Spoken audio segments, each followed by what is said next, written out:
21 October 2024 once અમારી લાઈફમાં આવ્યો.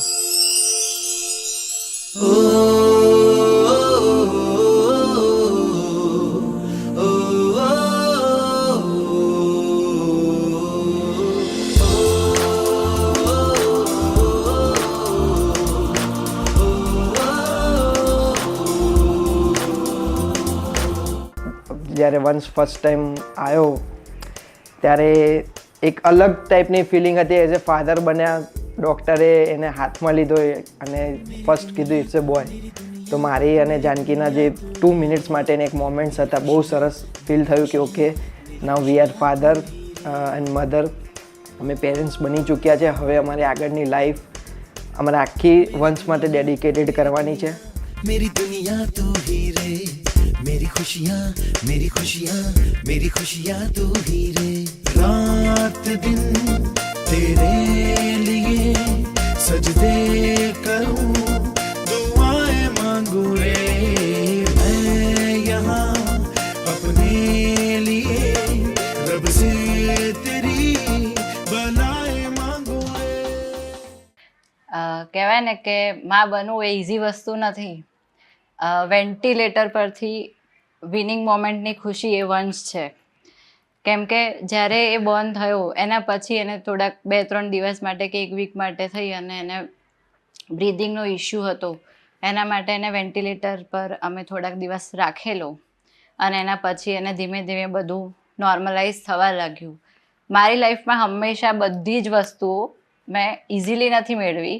હંમેશા એક ડિફિકલ્ટ ફેઝ પરથી એક વિનિંગ મોમેન્ટ ઉપર મારી લાઈફ ગયેલી છે. સેમ વે વંશ માટે બી એવું જ હતું. એ પહેલાં થોડાક ડિફિકલ્ટીના ડેઝ અમે લોકોએ પાસ કર્યા અને પછી અમે લોકો વંશને મતલબ ફાઇનલી 1 વીક સુધી અમને ડૉક્ટર એને ખાલી જસ્ટ ફીડ માટે મળવા દેતા હતા, બાકી મળતા જ નહોતા. પણ it was like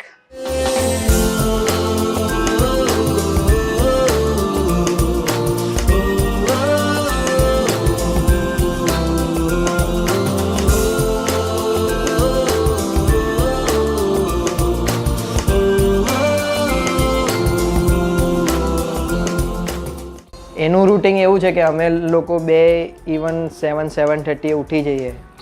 once 7 o'clock ઉઠી જાય ને હી વોઝ ધ ફર્સ્ટ કે અમને બેને કોઈક એકને ઉઠાડે, જે અમારા બે એમ માટે બહુ સારી મોમેન્ટ છે કે ભાઈ હવે ઉઠી ગયા, સવાર પડી ગઈ છે. સૌથી વધારે 3 મહિના સુધી તો હું બહુ જાગી છું. અને સાથે સાથે મારી સાથે વંશના મામા રેગ્યુલર બેઝિસ ઉપર, મતલબ કોઈ દિવસ ભણવા માટે વ્યક્તિ જાગે નહીં પણ એના માટે જાગતા. અમે લોકો એને એન્ટરટેન કરતા, એને અમારી ભાષામાં એને વર્લ્ડ ટૂર કરાવતા, મતલબ આખા ઘરમાં ફેરવી અને એને ત્યારે જઈને રહેતો. બાકી આખી રાત એ જગાડતો અમને. રાત દિવસનો કોઈ ડિફરન્સ અમે જોયો નથી એટલા દિવસોમાં, 3 મહિનામાં.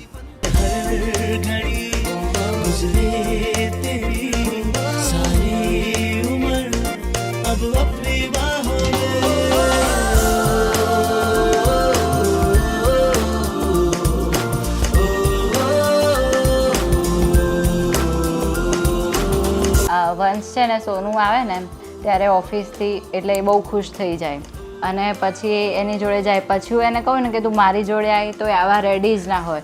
એટલે હું એને એમ કહું કે તું મારી જોડે આવીશ કે પપ્પા જોડે આવીશ, પણ એ પપ્પા જોડેથી પાછો મારી જોડે આવા રેડી જ ના હોય. એવું શીખવાડું કે ભાઈ ઓકે મમ્મીને મસ્કી કરતો, બેટા મસ્કી કરી દે, એટલે કે હું નહીં આવું તારી પાસે. એટલે એનું મોઢું ઈ કરીને એકદમ આમ એટલે એકદમ ફેસ કરે, પછી એને કહું કે ઓકે ટંગ બતાવી દે મમ્મીને, એટલે કે એવું કરવાનું એમ. जो भी खताएं हम झेलेंगे, उनकी सारी सजा भी हमने की. जितनी जफाएं हम उनसे भी अब करेंगे वफा भी. વંશનું નામ એકચ્યુઅલી રાખ્યું છે જાનકી. અમે બહુ બધી વિચારસરણા કરીને પછી નામ રાખ્યું જાનકી. જાનકીએ નામ રાખ્યું વંશ. એનું કારણ 2-3 કે જે કોઈ બી જગ્યાએ જઈ શકે, જ્યાં બી જાય એ પોતાની આઈડેન્ટિટી ઊભી કરે અને જે બધા સારા ગુણ અમારી પાસે છે એ બધાની જોડે એવી રીતે ફેલાઈ શકે, ફેમિલીનું નામ રોશન કરી શકે. એટલે ટાક ફેમિલી અથવા વ્યાસ ફેમિલી બંનેનું નામ રોશન કરી શકે એવું આશાથી અમે એનું નામ વંશ પાડેલું છે.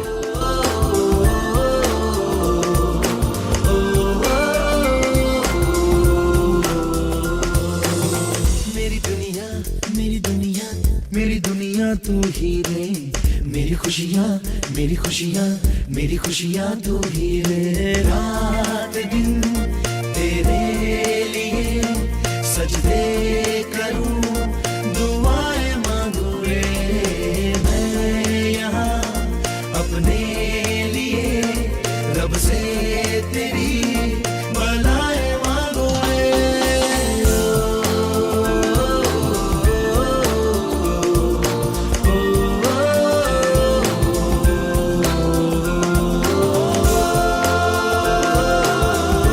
મારું છે ને ફિક્સ જ હતું, મને જોઈતું હતું એવું કશું નહોતું, પણ મારું ફિક્સ જ હતું કે મને ખબર જ હતી કે મારો છોકરો આવશે. એઝ અ બોય મને બોય જ જોઈતો હતો, કારણ કે મારી જેમ ક્રિકેટ રમી શકે, હું એની જોડે ક્રિકેટ રમી શકું, અમે બે બહાર ફરવા જઈ શકીએ. અને અગેન હું એઝ અ બોય હોય તો શું અમે બંને મમ્મીને જ લવ કરી શકીએ.